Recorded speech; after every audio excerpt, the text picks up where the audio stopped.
Today we're going to look at how we can utilise custom dashboards and custom locations in order to supplement our previous research and focus in on areas that previously we weren't able to focus in on due to the default boundary lines that were applied to different locations across the UK. So previously, as I just mentioned, you would only be able to focus in on certain predefined locations that we had set. Now with the new update, you'll be able to draw any custom location across the UK. And to do this, we just head up to the Draw Custom Location button at the top. We can simply click that. And once we click that, this slide out panel on the right hand side will appear, and we can then just scroll to any location in the UK. And the two kind of areas you want to focus in on are the selection buttons up at the top, which determine what type of drawing tool you're using when drawing your location, and then also the fuel gauge on the right hand side, which indicates how many listings are within that selection. Too many listings and your selection will be too generalised, too little, and we won't be able to build an accurate enough dashboard after you've selected the area. So your goal is to try and find a location that's in the green, but you can also make searches where it's in the orange, and where it's in red you won't be able to make search. So we can see here on the default location for Glasgow city centre, which covers quite a large area across both sides of the river.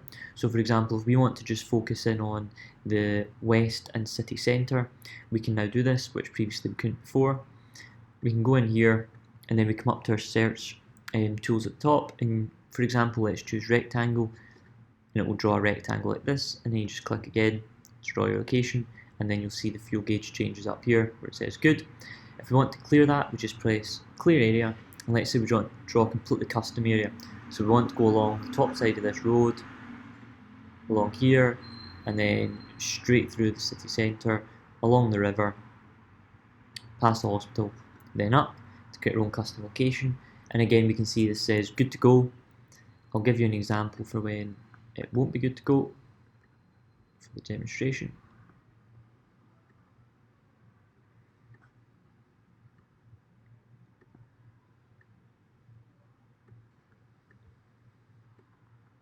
So we can see here now, because we've made it such a small location, there will be limited listings within that area. So we can still run this search though, but it is limited and we're giving you a warning, and if you make it even smaller it will go down to the red, but we won't do that.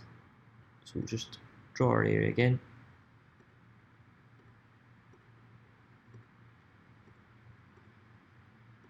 And then we'll press up at the top, add or update location. And this will then add the custom location to the dashboard, and you can also do this, and this will automatically move over to map view as well. And you can now see this custom location that's been built here. And up at the top, where it normally says the location that you're looking at, you now see unsaved custom area.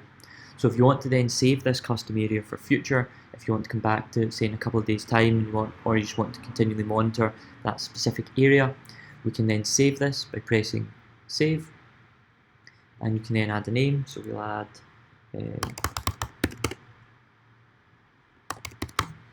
so, and we'll press save, and then we can see up here the name has now been added up to the search bar up at the top. And when we click under your saved locations, you can now see this location. So when you come in, you log in another point, you'll then be able to just click on this and it will automatically load that saved location. And then you can, so we can now give an example of how you can come back into that saved location. So as we can see, the saved location's here, you can click on that and it automatically updates to the saved location we're looking for. And you can also press edit, and that'll bring up the area that we have on the right hand side here, and you can then customize and change and edit that location like so. And press update location, and then we can see here again that that's now updated. So that was a quick tour on how you can add and apply custom areas to the new serviced accommodation platform, Property Market Intel. It's a great new addition that can give more valuable insights and a lot more customizable opportunities when researching serviced accommodation data within our platform.